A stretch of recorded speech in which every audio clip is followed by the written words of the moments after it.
And that giant cacophony tells you you're back with the Power of Three podcast, coming to you from Scotland, although our guests today are not. I'm Kenny Smith, and today we're continuing our countdown to the war between the land and the sea, the new Doctor Who spin-off series, and we are going to be finding more about the Sea Devils, the 2025 re-edit. This was officially announced on November the 14th at 4pm, and this tells us that special re-edited edition of classic Doctor Who adventure, The Sea Devils, heads to BBC iPlayer and BBC 4 on the 7th of December. The classic Doctor Who episode starring Jon Pertwee has been newly re-edited ahead of the creature's return in The War Between the Land and the Sea. Fans are set to be transported back to 1972 with a newly re-edited version of the classic Doctor Who story The Sea Devils, airing on BBC iPlayer from 6am and BBC 4 at 7pm on Sunday, 7th of December, ahead of the four's highly anticipated return in The War Between the Land and the Sea at 8:30pm on BBC iPlayer and BBC One. This new 90-minute blockbuster special condenses the original 6-part adventure into a feature-length experience, with updated sound design by Mark Ayres and an enhanced score featured in The War Between the Land and the Sea, created by the legendary Lorne Balfe, which has been woven together with Malcolm Clarke's groundbreaking 1972 music. The Sea Devils stars Jon Pertwee, who played the Doctor between 1970 and 1974, alongside Katie Manning as his companion, Jo Grant, and features the iconic villain The Master, played by Roger Delgado. Written by Malcolm Hulke and directed by Michael E. Bryant, the story introduces audiences to the formidable aquatic species, the Sea Devils. Russell T Davies, showrunner, writer and executive producer, says, 52 years after they first rose from the depths, it's Sea Devil Night across the BBC. A great idea never dies, and viewers young and old can now heed the warning, watch the seas. That was meant to be Welsh, I do apologise. The special version of the Sea Devils will air on BBC iPlayer from 6am and BBC 4 at 7pm on Sunday 7th December, and will be followed by a double bill of The War Between the Land and the Sea at 8:30pm on BBC iPlayer and BBC One. The Sea Devils is produced by Bad Wolf with BBC Studios for BBC 4 and BBC iPlayer. Executive producers are Russell T Davies, Joel Collins, Julie Gardner and Jane Tranter. There we go. Now this edit has been done by Ben Cook, who of course in recent years has re-edited the Daleks in colour and the War Games in colour, and as ever he's here to speak to the Power of Three about how it all came about and the work that he did. My name is Benjamin Cook, fast becoming a regular on this podcast. I think this must be my 3rd or 4th annual appearance. Number 4. Number 4, fantastic. And I am the editor of, well, the Daleks in colour, the War Games in colour, Tales of TARDIS, Pyramids of Mars, and now coming Christmas 2025, the Sea Devils for a 2025 audience. So suppose that having done First Doctor, Second Doctor and Fourth, there was that wee gap, so it's quite a nice way of filling it. Yes, and also Jon Pertwee was my first Doctor, because I, not in the 70s, but I got into Doctor Who. I say this in every interview, but I watched a Planet of the Daleks repeat in 1993 on BBC One to celebrate the 30th anniversary of Doctor Who. And that was, when I was 10 or 11 years old, that was my first ever Doctor Who. So whenever I've got to do anything related to Jon Pertwee's era, it's always felt extra special because, 11-year-old me would have not quite believed it and been very, very happy. When I first edited those collection box set trailers for the BBC, the first one of those I did was season 10. And so it gives you a real thrill to know that 10-year-old you would be proud of you. You must find that with when podcast guests and things, sometimes it just feels extra special and that 7-year-old you would be Oh, delighted. totally. I mean, I remember, I met Sophie Aldred when I was 16, and she was doing an Edinburgh Fringe show. Went through to see her with some people in the Glasgow Doctor Who group, and little did I realise, that years later we'd randomly be texting each other, just say, "How you doing? How's the family?" Stuff like And that. it never quite feels normal. Like, I've, through a number of, partly through doing the Daleks in colour and partly through some DWM stuff, become quite good friends with Carol Ann Ford, and so has Rich Tipple, the lead colorization artist on the Daleks. In fact, he goes around there for tea every few weeks, and you can never quite wrap your head around it. And you want to talk about anything but Doctor Who with Carol Ann Ford, when you're just having tea with her, but you are sat there with Susan Foreman, and it never quite feels normal. Yeah, I'll completely get that. I mean, one of my strange ones is that my daughter is named after Katie Manning. Yes. The same spelling and everything. Yeah. And when I told Big Katie this, she was absolutely blown away. She's like, I must meet her one day. So she came up to a Comic Con in Glasgow, and she brought up a signed picture for her, a first day cover with herself on it. And it was from 2006, the year wee Katie was born, and it's all in a frame. And she gave her a big hug, and Big Katie and wee Katie, and she signed it to Katie from Katie. So it's nice, these sort of slightly surreal moments that we're blessed to get in the jobs that we have, isn't it? Yeah. It never feels, you never take it for granted, right? You can't. Definitely not. So, the Sea Devils, how did this one come about? How did it come about? Well, it sort of felt like a no-brainer, really. The war between the land and the sea was, at the time of recording, that's on in just a few days' time, 7th of December on BBC One. And I was lucky enough to see the first 2 episodes earlier this week, and I can't say too much about them, but they as well as featuring the Sea Devils, often called Homo Aqua, I think, in the war between, but also called the Sea Devils. I was struck when rewatching, and seeing the finished episodes on the big screen, how many elements of the 1972 Sea Devils story are homaged, not just the sea creatures themselves, even down to sort of, stuffy government officials trying to get involved, but sort of making it worse. And even that poster, I can talk about the poster because that's not spoilery, that wonderful sort of poster of Russell Tovey on the left with his hand outstretched, and on the right is Salt, the quote-unquote Sea Devil, with her hand outstretched, and both palms are touching. Well, and that's nicked completely from the Sea Devils. John Pertwee and the Sea Devil do the same. The Master and the Sea Devil do the same at one point too. And so it's not just, it's not just taking the Sea Devil creatures, but it's really tapping into the themes and ideas behind that original 1972 serial. So it was too good an opportunity to miss to show in the run-up to Christmas 2025 that original Sea Devil serial, but a slightly zhuzhed up 90-minute cut-down version of it. And we've got a great slot. It's on BBC4 directly before the launch of the first 2 episodes of The War Between. So, yeah, the long, rambling answer to your question is it just seemed like a no-brainer. Yeah, it definitely does make sense. I suppose it gives that so people can see what the original's like, and if they're not familiar with it. And again, for Doctor Who fans, it's a chance to watch an old story, but in a slightly different way. And it's sort of become a Christmas tradition as well. I like that.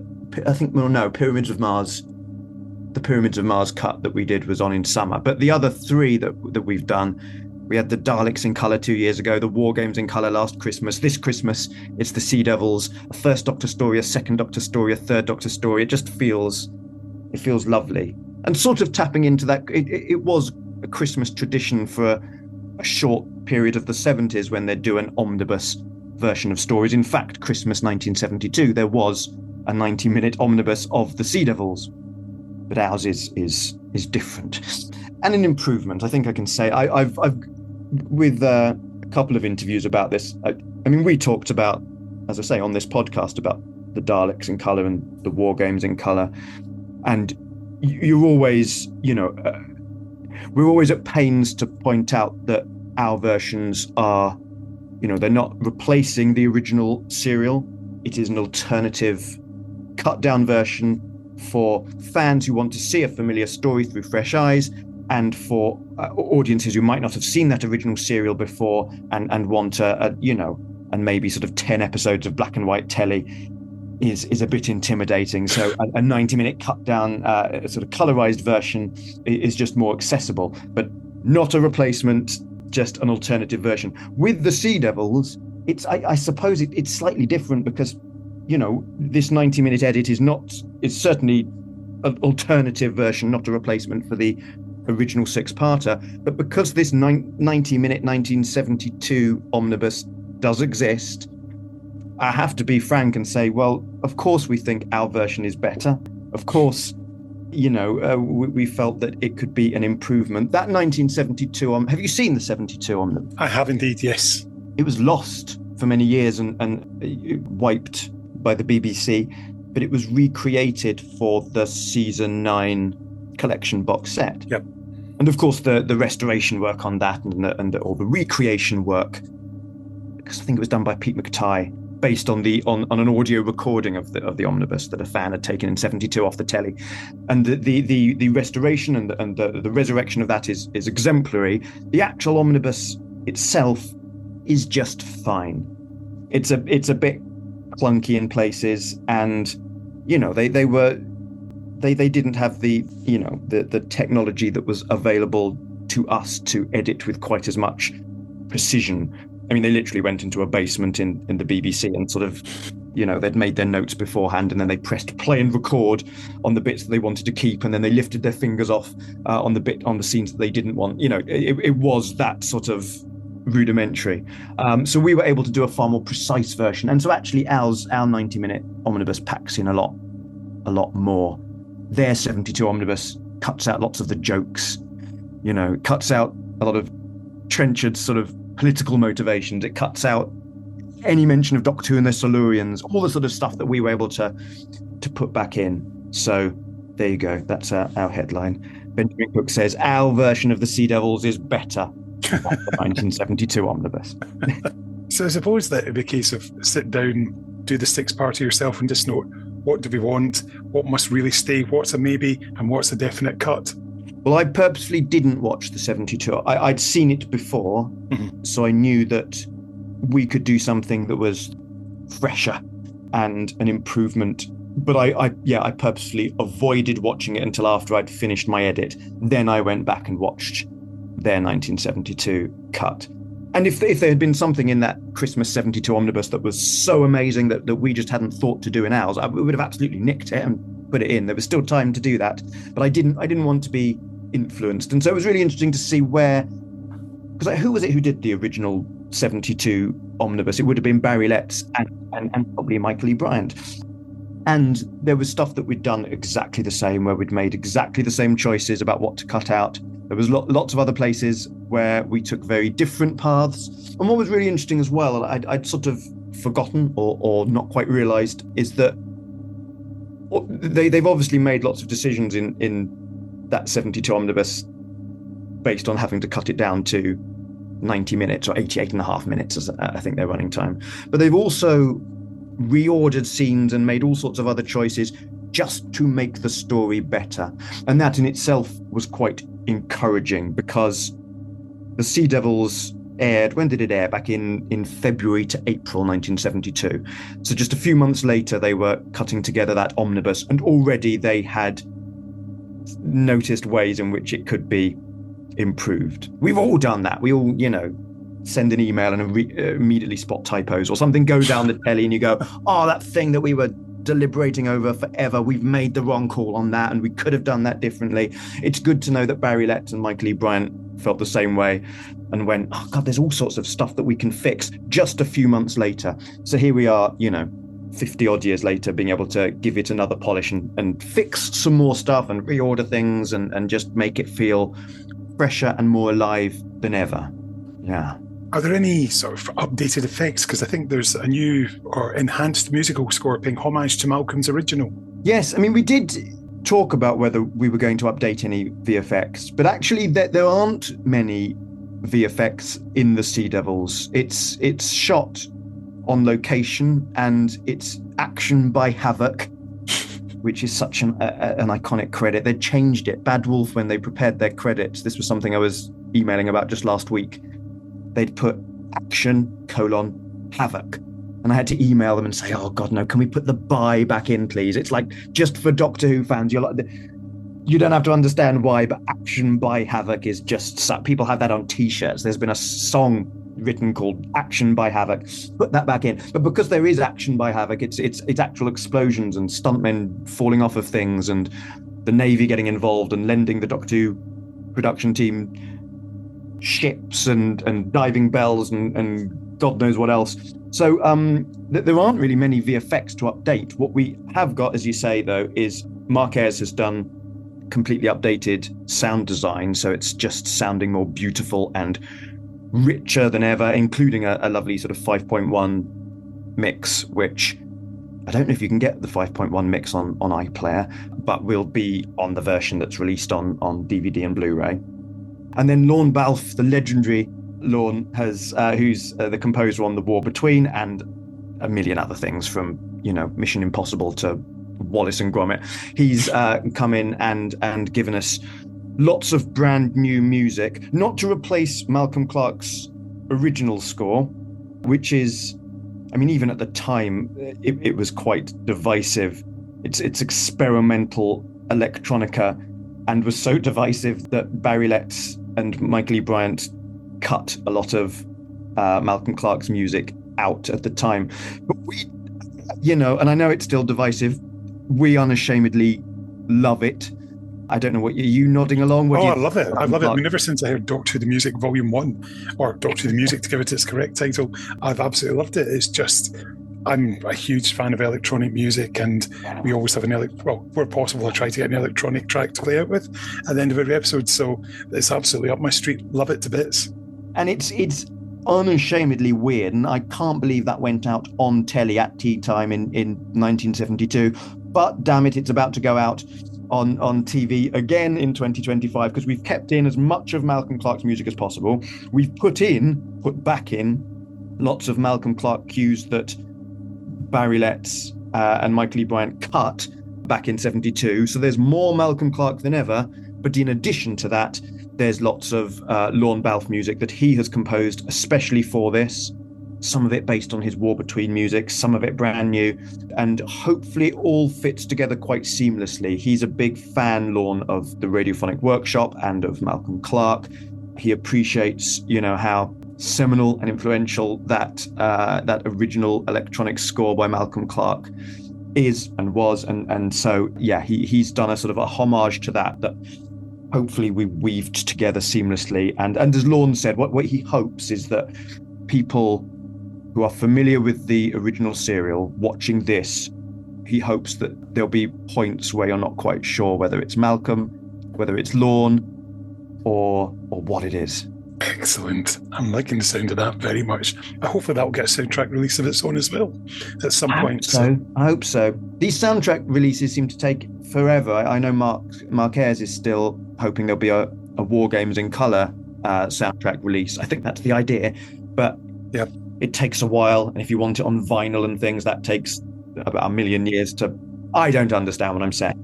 Look how long Series 10's taken for us to get. Yeah, I know. Finally, we've got Season 10. So God knows what. But it'd be lovely, wouldn't it, to have, Malcolm Clarke's original score released as a soundtrack alongside Lorne's new music and, all the previously unbroadcast Malcolm Clarke Sea Devils music that's back in there now in our 2025 omnibus cut.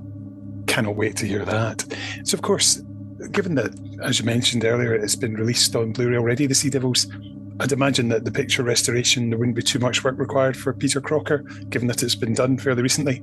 Yeah, it's been reasonably straightforward. We've fixed a few little bits and pieces here and there. There were a few sort of bits of dust and scratches that Peter, I think, had missed when it was released on the Season 9 collection box set. So we fixed a few things like that.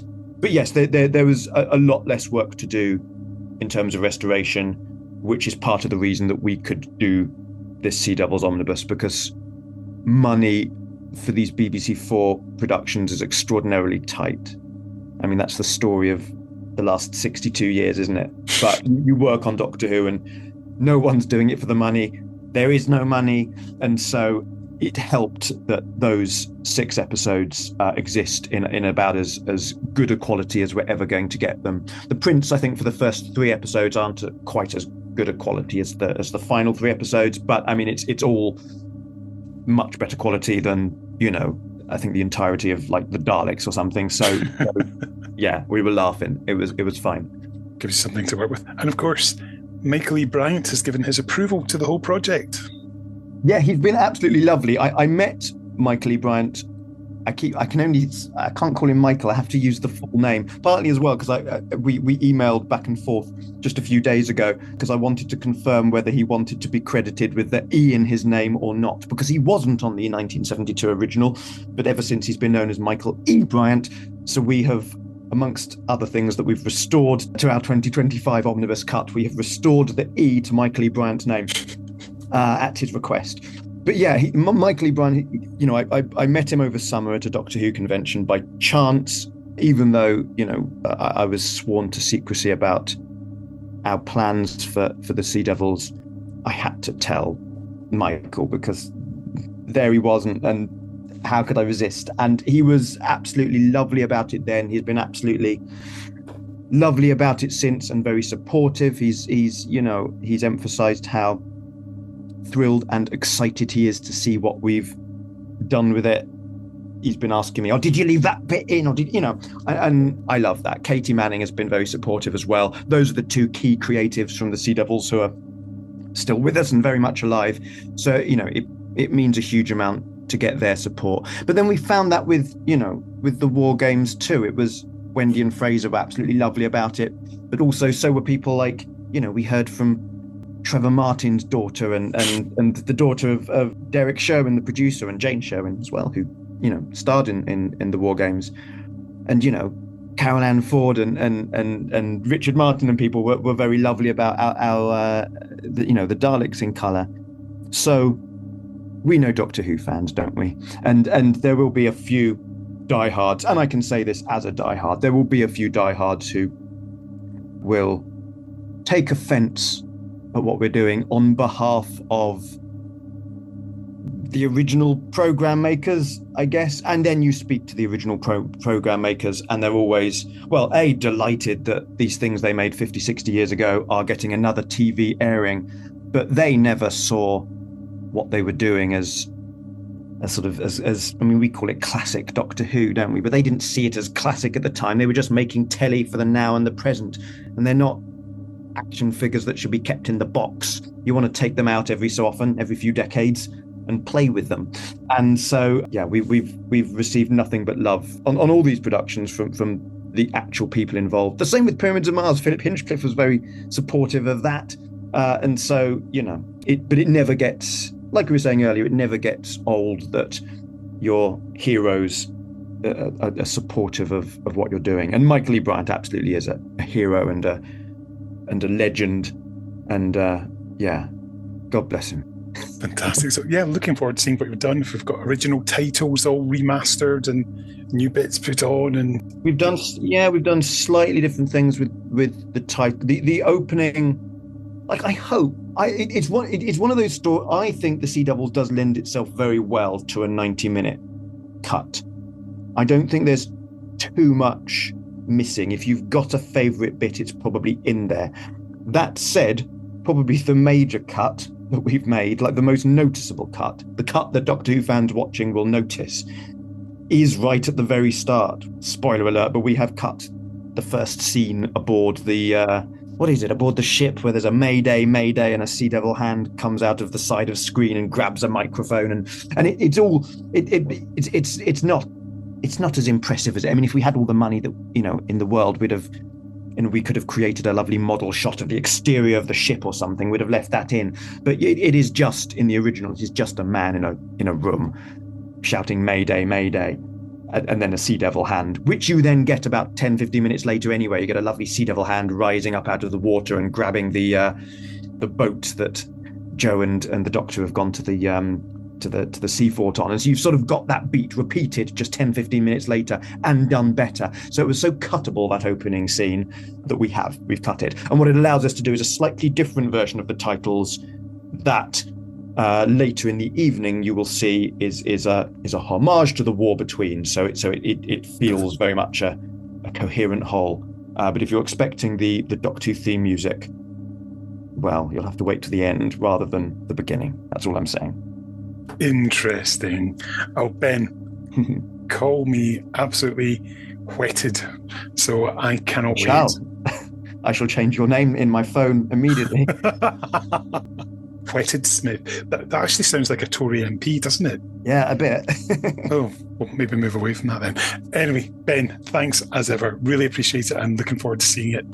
It's a pleasure. I hope you enjoy it. Now, as was mentioned in the press release, Mark Ayres has done some work on this adventure for the new edit. Mark is somebody we've been trying to get to come on the Power of Three for a long time, but he has always been so busy working on all the Blu-ray collection projects, plus of course doing the sound for the likes of the Daleks in colour and the War Games in colour. So we're absolutely delighted to welcome him to the Power of Three for the first time. Yes, hello. I'm Mark Ayres, composer, sound designer. Used to work on Doctor Who, composing Doctor Who, music for Doctor Who in the 1980s was for Sylvester McCoy. And ever since then I've been doing all the audio books and audio restoration for VHS, DVD, Blu-ray, and Doctor Who in colour, the animations, and goodness knows what. And when I've got time, I spend time with my wife and play with my grandchildren. Yes, I'm that old. I remember seeing you and your son, who was dressed, I think, in a Captain Scarlet uniform, must have been about 93, 94 at one of the Monopticons, and that's quite scary. No, Adam was, he would have been 3 or 4 then, and he's now given us 3 grandchildren, so it's time flies, my friend, time flies. It certainly does, particularly if you're a sea devil. So how did this one come around? Was it just a call out to the blue to say, how do you fancy this one? Yes, I obviously this is the third of these cut downs we've done. It's the or new ones that we've done. Obviously, we've done special editions of classic Doctor Who for many years, but this is the third broadcast cut down we've done, following the Daleks in colour and the War Games in colour. Although, of course, this one is already in colour, so we haven't had to colour it. We've just cut it down, and it's a new edit of the Sea Devils in Benjamin's sort of cut down and montaged and overlapped style, and with a bit of new music, new sound design, 5.1 and Atmos mix, would you believe? And it's going out next Sunday night before the war between the land and the sea starts. So it's it was designed as a sort of refresher on the Sea Devils. For the lay audience, as it were, before that starts. It'll be interesting to see, how many people do watch it. Yeah, so of course you'd have access to all the original score and such like, including, as Ben was telling us, some stuff that wasn't used at the time. Yes, the Sea Devils music was, even then, back in 1972, and remains even now rather controversial, because it was hardcore, anarchic, no take no prisoners electronica, and it was all done on a synthesizer, a large synthesizer called the Synthi 100, nicknamed the Delaware because it was installed in the Radiophonic Workshop Studios in Delaware Road, and it took up an entire room. It was terribly unreliable, and so what you hear in the Sea Devils score is Malcolm Clarke, who had this kind of savant ability to use this machine and get the best out of it, but it's really him fighting with it to get a result. And I love it. I mean, that year, 1972, was the first year that I, as an 11-year-old, really got into Doctor Who. And it took me a few episodes to realise that what I really loved about it was the way it sounded. All the sound effects done by Brian Hodgson, and then you had music by Dudley Simpson, and then Malcolm Clarke, and then Tristram Carey. And I saw all these names on the credits and thought, well, I'd like to have a go at that one day. So here I am. But yes, there were some cues. Because Malcolm's music, I think the main issue with it is that in fact, all the music was done on the Synthi 100 and all the sound effects were done on the VCS 3, which was a sort of cut down Synthi 100, although in fact it was the other way around. The VCS3 came first, and then the Synthi 100 was this monster behemoth of about 12 VCS3s in one box. But because the same machines were used for both, it meant the sound effects sounded rather like the music and vice versa. And I think that was the complication with it, in that it's very difficult to tell really what was music and what was sound effects. And for that reason, Barry Letts, who many years later, told me he rather regretted this, but he took some of the music out because he didn't think it was clear what it was. But we've put some back in. There's a whole load of really there's some sort of comedy cues really when Joe is searching around the prison and talking to the doctor through the window and doing sign language, and Malcolm had accompanied all of that with music, which Barry cut, and we've put it all back in again because we can. So that's always fun. It was the same with the war games. When we did the war games, there were some cues which Dudley had written for that, which hadn't been used. So I used them, or bits of them. So it's always fun to do a bit of archaeology and find bits which haven't been seen and heard before and put them back in. The thing that always amazes me is the way you're able to do it, to extract the original, have the clean soundtrack, and then reinstate. So how does this work? It's like magic. Yeah, well, it's not really magic. It's an awful lot of late nights. I mean, the interesting thing is, stem separation technology, as we now call it, has come an awful long way in the last 10 years. But I was doing this 25 years ago. When we wanted to release Evil of the Daleks as an audio book, and we couldn't because it had a paperback writer on it by the Beatles, and they wouldn't let us release that, so we had to remove it. So back then, without stem technology, separation technology, I removed the Beatles from Evil of the Daleks and replaced it with another track. So we've been doing this a long time, and the technology has finally caught up with us. So the way I work on these has changed an awful lot. It was always previously an awful lot of very fiddly programming with EQs and compressors and things like that to separate things out, and now it's for the last 10 years or so it's been spectral editing to remove things and paint things out, and now there's the technology to actually do it automatically. But I use a lot of nowadays I use a lot of different techniques. I still use all the techniques I developed 25 years ago, but I've also got all the stem separation technologies, and they all work in different ways, and they're all good and bad at different things, so it's good to be able to mix and match. But for most of the Sea Devils, we've managed to, or this time around, I've managed to remove most of the music so that we can then replace it. But sometimes it's not possible, especially with an electronic score like this one, because it is so rich in terms of harmonics and distortion and things like that it really does sort of make its presence felt everywhere. So it's very difficult to actually look at the waveform and say, that's the music, and I'll take that out, because the technology, stem separation technology, doesn't really recognise it as music. It's just an electronic noise, so it thinks it's a sound effect, and then it all gets very complicated. But a lot of late nights. And of course, on some of this, we've replaced, much as we did on the war games and the Daleks, where the edits of the original music doesn't really keep up with the edit. We've added some new stuff, and whereas on the Daleks and war games I did that on this occasion, Lorne Balfe has done it. So he and a couple of his assistants have written some new cues, which I've mixed in. So that took that pressure off me this time around. So I just did the sound design and the mix, and Lorne and his team have done some new music, and that was a great. The budget on this was very low on this one, so there wasn't really any money for new music. But because Lorne was doing the War Between, he's sort of repurposed some of his cues for that, so that it all sort of ties in without being too heavy-handed about it. But it's quite fun, to I think link the past with the present. It annoys a lot of people as well, and that is also, of course, an awful lot of fun. I'd imagine then that your archiving of the original radiophonic material, this is where it really comes in handy. The fact that you've done all this work years ago to save these original recordings and have them ready to use for something like this. Yeah, well, nearly 30 years ago, all this stuff was going to go in a skip. So, I worked very hard to preserve it all. And thank goodness I did, because, it's given us the ability to do, everything we do, really, from, 5.1 mixes, on the DVDs and Blu-rays to the, in colours, and now this. and so that there are sound effects and music available even to back photo galleries. The simple things like that we wouldn't have been able to do had all this stuff ended up in that skip. So yeah, I'm delighted. But that's something we've always done. It's why we sort of invented the job. Peter Crocker, myself, and Paul Vanezis and Steve Roberts. We were all fans who were also professionals in the industry at a fairly high level. And we just didn't think that the merchandise as it was being done particularly well, and we thought it could be done better. So we said, well, why don't you use these materials rather than those materials?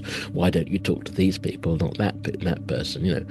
Why don't you get people who are fans of the show involved in preserving it and remastering it, because you'll get a better result. And I hope that we've kind of been proved right on that. I don't think any other show gets the love that this show gets. I really don't. Certainly not in this marketplace. No other show gets the restoration effort and the remastering effort and indeed the general preservation effort that this gets.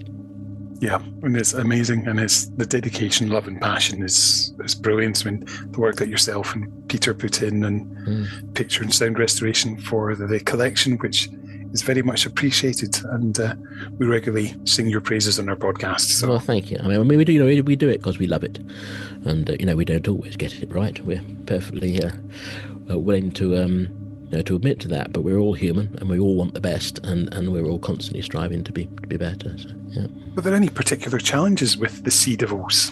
Well, as I say, the music separation is very difficult because it is such a harmonically rich, electronic score, so it's very difficult to pull it out. So what I'm doing a lot of the time is disguising what's there, because I have mixed this as I did with the Sea Devils and its original omnibus on the collection. It was the first Doctor Who I remixed in Atmos, because I just installed Atmos in my studio and I wanted to play with it. So I said to Russell, well, what if I do this in Atmos? He said, okay, go for it. So of course I've done this in Atmos as well. That will only be on the Blu-ray.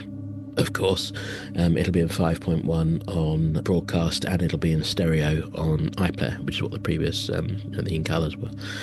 But that's it really, and separating bits of dialogue, separating effects so that you can split them around. There are a few sequences where we've managed to remove the music totally so that we can replace it with a new cue. And that's done, as I say, just to tie it in really with War Between, and also just to better pace with the new edit. Music was originally written for a certain style of television program, and the way we're editing these now is, admittedly a far more modern edit, and it needs a bit of more modern sound design. Yeah. But it's all done with an awful lot of love and respect to the original, because we don't want to lose that either. Definitely not. And have you any particular favourite moments that we should be looking out for? I love all the submarine stuff. I really adore all the submarine stuff. And there's some fantastic Malcolm Clark cues for the submarine, and Lorne's given us a couple of lovely new cues for the submarine as well. So mixing those together and making it work, and having fun with the mix. In dealing with Atmos and 5.1, you've got space to play with in the sound, as well as position in the sound, as well as frequency and volume. So you can move things around. And I it's one of my favourite moments in the Sea Devils, which is still in this version. Is the sub is sinking, all the music goes into the height speakers on the Atmos, so you feel as if you're underneath the music, and it's just silly little things like that which just help sell the drama, and make it exciting. And I love doing things like that. I remember when in Kinder, the sequence where we go right into Tegan's eye and then into the void behind her eye. As we did that zoom into the eye on the 5.1, I made all the sound effects and the music whiz past us into the rear speakers. So it just really helps sort of sell the story and makes you feel immersed, which is what it's all about. So I love finding things like that you can do which play with the sound in a way that you obviously with a mono track you just can't do. Yeah, I would love to have a full copy of the soundtrack, the original, and of course the new one sounds great. So I have my Blu-ray with the soundtrack lifted from that, so I've got my own recording of that to enjoy, which I actually had on while I was working this morning, just for a bit of reading a massive report and trying to extract some complex data from it. So I had that to keep me calm. So there you go. No, we all need a bit of calming. Fantastic. Times, yes. Well, Mark, that's been great. Thank you so much for taking the time to have a chat. You're very welcome, and I hope you enjoy it. A massive thanks to Mark for his time when he is so busy, and yeah, we're very, very grateful to him. So fingers crossed he'll be back at some point in the near future. Now, a big part of this, as Ben mentioned, are of course the visuals, and the master tapes for the Sea Devils were remastered a few years ago by the one and only Mr. Peter Crocker when he was doing them for the Season 9 Blu-ray edition, and he spoke to us about it then. So we've dug into the archives, and for those who are interested, or for those who've maybe never heard it before, this is what Peter had to say about remastering for Season 9. Yes, hello, I'm Peter Crocker, and I do the picture restoration on the Doctor Who Blu-ray range. Welcome back, Peter. It's always a joy to hear from you because, as you know, I love to hear all these technical details. Maybe not super mega tech specs, but I love hearing how it all comes together, and I know a lot of other people do as well. So I suppose when you get commissioned to do these, obviously in this case we're talking Season 9, what was your first reaction when you were told that was next? Abject terror, really, because I knew that was always going to be one of the hardest seasons to do from the point of view of just sheer workload from my perspective. There are some seasons which are easy for me. For example, the Sylvester McCoy ones are generally comparatively easy for me because it's mostly just painting out dropouts, of which there are plenty, because 1-inch tape is very very prone to that, especially when it's getting on for 40 years old. But it doesn't present usually that much difficulty. On the other hand, Mark with the sound really has his work cut out with the Sylvester McCoys, because there's the possibility of surround sound mixes on pretty much all of them, and Mark's also very keen on cutting special editions, and because of his involvement in the series at the time, he's very keen to take the lead on that, which is absolutely fine. So the workload for him on those later seasons tends to be very, very heavy compared with me. But with Season 9, it's pretty much the reverse. That said, Mark does a lot of amazing work, and the sound on Season 9 is just unbelievably good compared with what's on the original tapes and what went out at the time. And of course, he has managed to do a Dolby Atmos surround mix on the Sea Devils as well, which is stunning.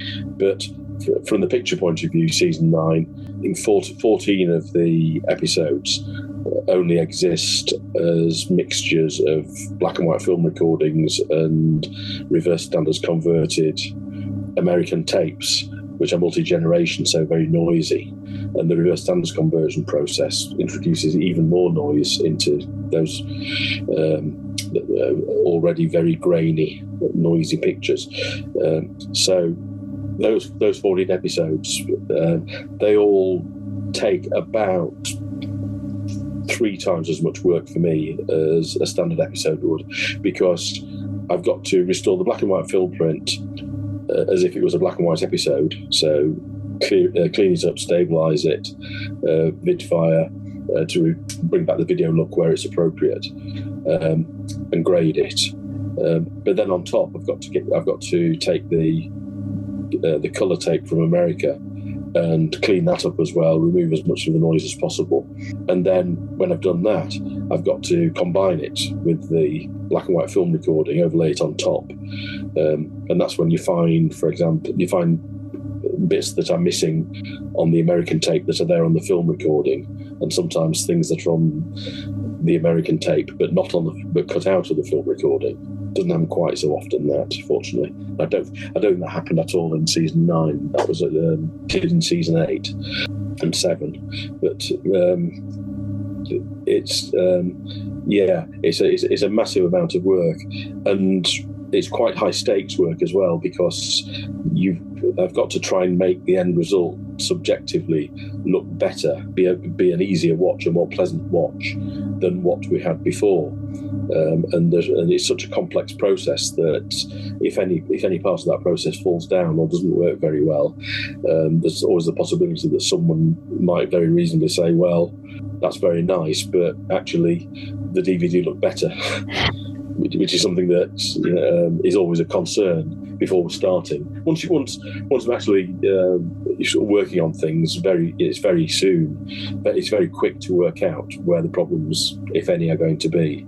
And there were some on season 9, but fortunately none of them were insurmountable. So in the end, I do think they all look better than the DVD. Now, let's have a wee chat about one you mentioned earlier that had the big screen showing of the Sea Devils. I would imagine that this was this one of the biggest challenges of the set? In some respects, it was. I mean, episodes 4, 5, and 6 is a bit like Day of the Daleks in the sense that it made sense to use the DVD masters as the starting point because they come from the original tapes. And again, because people are watching on bigger screens now, and particularly screens that are very unforgiving of noisy pictures. We have to be a little bit more careful in terms of noise reduction, and keeping. It's about making it look to your eyes now how your memory tells you it looked years ago. Because if we were to show just the raw tapes as they are straight out of the BBC archive on the sort of TV sets that people have at home now, they would look at it just unbelievably awful. So there's a lot of awful dust is sort of sprinkled on them to try and make them make it look decent. But 4, 5, and 6, it's mainly dropout removal and a bit of film stabilisation. Whereas episodes 1, 2, and 3 were back to the problem of combining American tapes with the film recordings. And for the Sea Devils, the American conversions are really quite poor. They're more in the ballpark of Colony in Space from season 8, where they're nice to have in colour, but they're really a fairly ugly watch. So again, we combined the black and white film recording with the colour, and I think most people will find it a much nicer watch. Certainly, it seemed to go down quite well when it was shown at the BFI last weekend. And yeah, were there any specific challenges with the CW? Yeah, one of the problems you always have with these is the film recordings. They're sometimes not as stable as you would like. There's quite a lot of jitter on them. I think, and one of the episodes, I can't remember which one now, but one of the episodes of the Sea Devils was quite jittery. Luckily, because of the American tapes, we can use the signal or the picture from the American conversion as a reference to cancel out the instability on the film recording. So you can't do that with black and white. It's like a Hartnell or Troughton because there's nothing to compare it with. So you've just got to try and smooth it out as best you can by comparing one frame with the next. But with something like the Sea Devils, it's nice to be able to use the colour as a reference to lock and make sure that the film recording is nice and stable. But there was also episode 2, I think it was.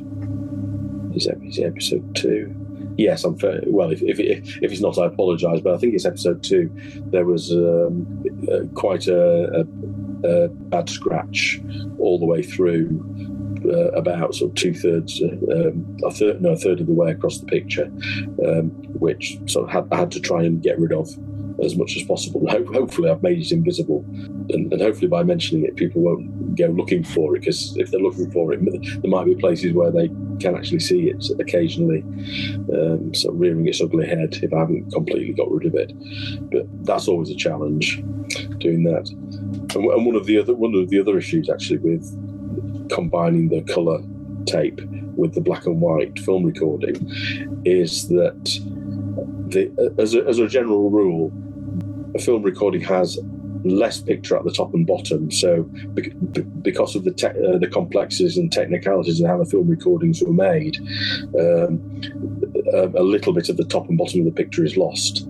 It's usually about between 6 and 10 lines picture lines at the top and bottom, but it's not always symmetrical. So it might be sometimes you might lose 14 lines at the top and 6 at the bottom, rather than 10 and 10, say, which is a shame because you're losing picture. But at the same time, when the tapes standards conversions were made in the 1970s, the original standards converter to make the American tapes chopped a bit off the edge of the picture on the tape, which means that when we come to put the colour back on, there isn't any colour there on the edges of the film recording.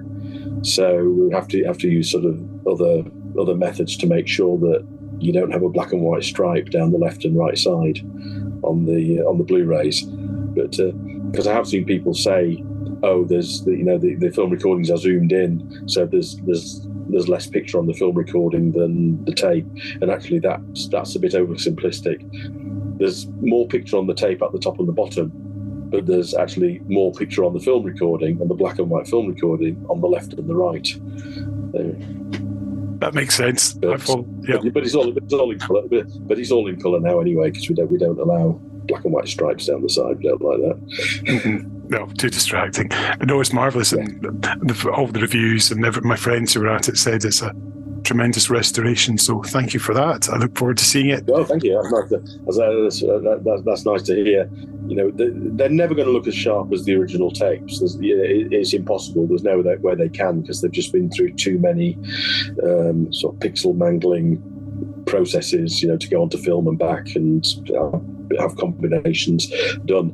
But they're certainly reasonably in the ballpark there. And actually, what's good about the Sea Devils is it starts with the slightly lower quality episode. So you hit episode 1, and if you remember or even if you've watched it recently, what the DVD looked like, you're immediately going to think, oh my God, this looks so much better. And then episodes 2 and 3 similarly, it's more of the same. And then when you hit episode 4 and you get onto the original PAL tape, all of a sudden you're into a different level again. It's wow, this is great. It's frustrating when you realise when you actually, if you take a step back and think, well, that's how they should all look like. Wow. But, we are where we are. Yeah, I cannot wait to see it. Oh, my juices are flowing with excitement, which is great. Now, what about the mutants? Yeah. Well, that's really pretty much cut and paste from the Sea Devils, really, because again, it's the first 2 episodes that are affected by not being on their original tapes. Episodes 3 to 6 are on the original PAL tapes and look lovely, but done a little bit more clean up on the spaceship scene in, I think, the end of episode 3 and beginning of episode 4, I think, where the Marshal gets ejected into space, and there was some quite nasty horizontal lines and sort of almost like interference, which I think is caused by just a problem on the vision mixer where they were doing the CSO for it. So I've tamed that a little bit. It's one of those things where it's, unless you're on a Pixar budget or you've got dozens of people working at it, it's not feasible to fix completely on our timescales and budgets. But I've done a fair bit extra on that over and above what we were able to do for the DVD, so it's not quite as distracting as it used to be. And it's still fairly rubbish. Well, no, that's very unfair. I think it's actually a very good CSO for when it was done. Beginning of 1972, but it's not watching in 2023. It's not the greatest effect, but I think it's been tamed quite a bit. And episodes 1 and 2, I think they look pretty good. They wouldn't look quite so good if they were peppered between the existing PAL episodes, but because you're starting the story with them and you haven't quite got that sort of frame of reference in your mind, it looks pretty good to start with. And again, when you hit episode 3, all of a sudden it's wow, this is so much better. But it's one of those stories which I think has always been a little bit unfairly criticised, largely because people have never or hardly ever been able to watch it in particularly good quality. And now hopefully it's got a bit of a leg up at the start, and I think there's a lot to like in it. I think the monsters are very good. I think it's a very interesting story. It's not, it's brilliant. Peter, thank you so much. It's been fascinating as always, and thank you once again for all the work that you do on them. Yeah, it's a pleasure. Thanks. I'm glad you appreciate them, Kenny. As always, we're hugely grateful to Peter for his time then, and of course his courtesy in letting us reuse the clip in here. Now, if you've enjoyed today's episode, this might be your first experience of The Power of Three, please feel free to leave a review wherever you get your podcasts from. If you're interested, you can follow us on social media. We are at Power of Three Pod on Twitter. We are at Finished Zine on Blue Sky. That's more my personal one. And of course, we have a Facebook group too, where we often share bonus content. We'll be back again very soon with a look at all 3 stories which have featured the Sea Devils so far on TV. But when will that be? You'll have to stay tuned to find out. We always like to finish The Power of Three with a song, so today we're going to go with Action by Havoc, as mentioned by Ben Cook earlier, by the group Regal Worm from 2021. We'll see you soon. Bye!